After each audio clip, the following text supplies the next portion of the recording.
అమ్మాయి రాజమండ్రి దగ్గర ఊరు. వీళ్ళైతే ముగ్గురు అమ్మాయిలండి. ఈ అమ్మాయి పెద్ద అమ్మాయి, రెండో అమ్మాయి పెళ్లి అయిపోయింది, ఇంకో అమ్మాయి కూడా ఉంది. తండ్రి గారు లేరు, తల్లి గారు ఉంది.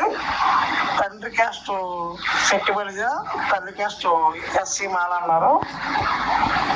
ఈ అమ్మాయిని హిందూలో ఏ క్యాస్ట్, హిందూ ఉన్న వాళ్ళు ఏ క్యాస్ట్ లోనే చేస్తారు హిందువులోని. అబ్బాయి బాగున్నాడు, 96, 97 కానీ చదువుతున్నారు. ఈ అమ్మాయికి అయితే జాబ్ చేసే అబ్బాయి కావాలంటున్నారు.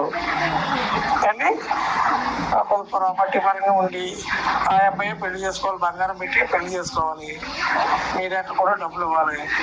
అలా ఉన్న సంబంధానికి పెట్టండి. హిందువులు వచ్చే క్యాస్ట్ ఏదైనా సరే చేస్తారన్నారు. అబ్బాయి బాగుండాలండి, జాబ్ చేసే అబ్బాయి కావాలి అనుకున్న వాళ్ళు మ్యారేజ్ బ్యూరో నెంబర్కి సంప్రదించవచ్చు. రిజిస్ట్రేషన్ అనేది కంపల్సరీ.